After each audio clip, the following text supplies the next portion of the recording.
Welcome back to Lambert Plains. This is episode 7. Again, this is Mr. Bass, one of the assistant principals here at Lambert High School. And today's an exciting day because the last few episodes of Lambert Plains, we've talked about various kind of club and academic aspects of Lambert High School. Today I've got a special guest with me because we're going to jump into the athletic realm a little bit because we're having some big seasons during our spring season here at Lambert High School. And one of those is with our soccer program, namely today, our girls soccer program. And we'd like to welcome Coach Scott Luthart to Lambert Plains. Welcome, Coach. Thank you, Coach Bass. Happy to be here. Well, we're glad to have you. A lot of our parents out there are excited and they support Lambert Athletics. Tell us a little bit about what is going on this year at Lambert High School in the in soccer. Okay, so we have two nationally ranked and state ranked teams. The boys are currently undefeated on the season, have not conceded a single goal through their 8 games so far. They are ranked number 2 in Georgia. They're ranked number 3 in the United States. Girls, in the meantime, are also undefeated at 8-0. We are ranked number 2 in Georgia and number 6 in the U.S. And have conceded 1 goal so far this season. So some sheer dominance, I think, on the pitch as far as both of those teams are concerned.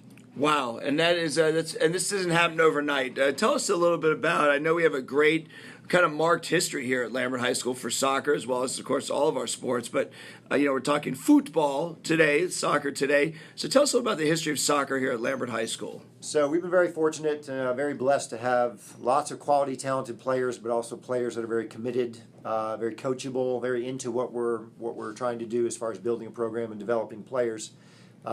We were successful right out of the gates, and we're fortunate enough to win a state championship / national championship with the boys in 2012.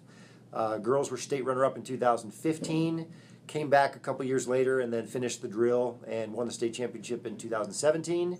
And then the boys, in a thriller last year against our county rival South Forsyth, they actually beat South Forsyth 2-1 in the final last year. So we've actually had a boys or girls team in the championship game 3 of the last 4 years. Wow, that is highly impressive. It truly is, and we're excited for big things this year. Now, you play your games. Are there certain nights that we usually play our soccer games at Lambert? So it's a little hit or miss, more so this year than it typically is, but for the most part, we go Tuesday nights and Friday nights. Most games are fairly local, but we definitely love it when we play here in front of our home crowd. And when is our next? I know that today, this is Lambert Plains, and it is a Thursday. I know we have a game this evening against Forsyth Central, which we may not have this out to our parents. And hopefully, if you're listening to this, you're listening to it maybe after the fact. You're like, oh, yeah, I went and they won. They beat Forsyth Central. It was a great night. That's what we want to hear and read about tomorrow morning. What's next on the horizon as far as another home game for us here at Lambert? So tonight we'll actually cap the first time through our region schedule. So we play everybody home and away. So this will kind of wrap up that first go-round. So we actually start tomorrow. We start to kick into the second portion of that region schedule. We will travel to North Forsyth on Friday the 15th. Then we go to a non-region game next week on the road we'll go into a non-region match against West Hall. But then we have a really big one coming up on Friday the 22nd, at which we will host South Forsyth on that Friday, girls at 6 o'clock, boys at 8 o'clock. Wow, that sounds like a big one, and we will definitely hype that one up. There's no question about it. Big rivalry match with the War Eagle. That is exactly right. Coach, you are part of our administrative team now, but you are, of course, a former, most recently out of the classroom, tremendous science teacher. Tell me how athletics and academics kind of merge as far as the commitment a student-athlete needs to succeed at all levels here at Lambert High School. Right. So obviously there are state standards in terms of eligibility that we have to abide by, but at the same time, we like to think that we hold our kids to even a higher standard. So we check on grades once we get information on those kids in the fall at informational meetings, and we kind of monitor them throughout the course of their school time here at Lambert, just to make sure they're keeping up with the academic part, because we feel like participating in sports and representing your school is a privilege. So you have to earn the right to have that privilege by taking care of the academic piece first. We pride ourselves on having very scholarly athletes here. In fact, we've been recognized every year since Lambert's been open with a national recognition through United Soccer Coaches Association. We've gotten the National Team Academic Award, which basically means that your team average GPA has to be above or 3.5 or above. And the last couple of years, we've actually been on the girls' side. Last year, we were over a 4.0 average GPA. That's amazing. And the boys were in the 3.9 range. So again, we pride ourselves. We're very intellectual athletes, and obviously they take care of their classroom obligations. But it does carry over into a sport that really requires you to think a lot on your feet as well.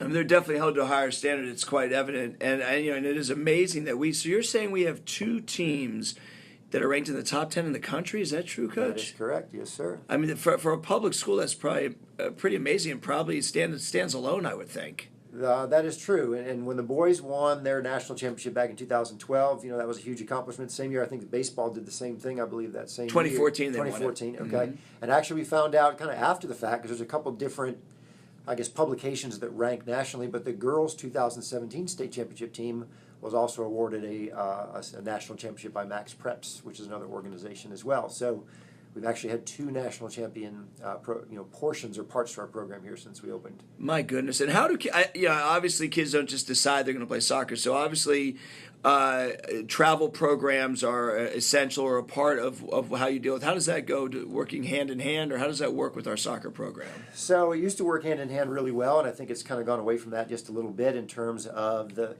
highest level or most elite club level, as they consider it nowadays.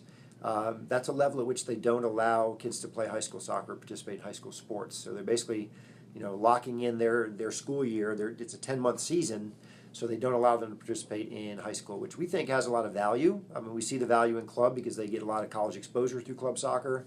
There's a lot of player development happening through club soccer, but we also feel like we have a lot to offer in terms of developing the whole athlete and the whole soccer player, because you include the academic piece, the discipline accountability piece, and at the same time, you have kids that could potentially play as freshmen on a varsity, so they're really playing the equivalent of 3 age groups up, which is what they're going to see when they step on a college campus as well. So, we're going to be the ones that contact college coaches in regards to maybe a follow-up from something they've seen during a college showcase kind of situation, but at the same time, we're going to be great character references for those kids as well.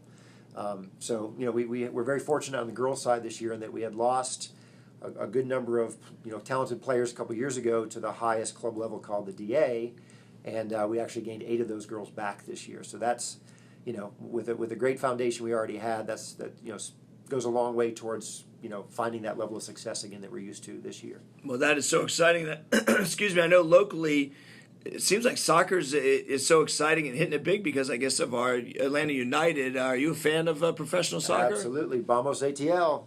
Yeah, you went to a number of games last year. Actually went to the championship game, the MLS Cup championship game, which was 72,000 plus screaming fans. It's an atmosphere I don't think you really get in sports around this area very much. It's something definitely worth checking out.